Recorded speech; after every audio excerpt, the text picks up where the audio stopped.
మధ్య ఒక ఫైట్ అయితే జరుగుతుంది. మొన్నే ఆపరేషన్ సింధూర్ అని స్టార్ట్ చేశారు మోదీ గారు. సో అక్కడ ప్రజలు కూడా చాలా వణికిపోతున్నారు. దాని మీద మీ అభిప్రాయం? దీని మీద ఏంటంటే పాకిస్తాన్ లో ఉన్న ఉగ్రవాదులు కొంతమంది పాకిస్తాన్ లో టెర్రరిస్టులు రావడం, మన దేశంలో జొరబడి అమాయక ప్రజలను చంపడం నాకు చాలా బాధగా ఉంది.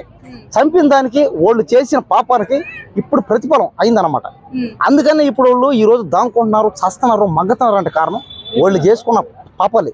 కాబట్టి దయచేసి ఇప్పటికైనా మారిపోండి, మాకు క్షమాభిక్ష కోరండి, తప్పు అయిపోయిందని క్షమించండి, అడగండి, మీ దేశానికి మీరే పోండి. ఇప్పటికైనా ఛాన్స్ ఉందన్నమాట. ఇప్పటికైనా వాళ్ళు చేసిన తప్పుకైనా వాళ్ళు క్షమాపణ చెప్తే వాళ్ళని ఏమి అనేది లేదనమాట. కానీ వాళ్ళు చెప్పరు, అదే బాధ.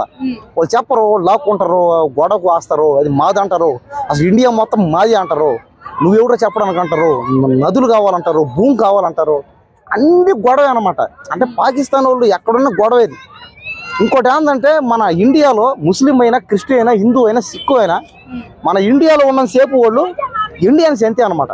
అది చాలా మంది ఏమన్నారంటే మేము పాకిస్తాన్ అన్ని రకరకాలుగా అన్నారు.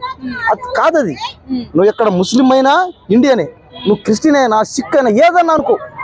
పైగా క్యాస్ట్లు కూడా 100 రకాల క్యాస్ట్లు ఉన్నాయి, 500 రకాల క్యాస్ట్లు ఎన్నైనా.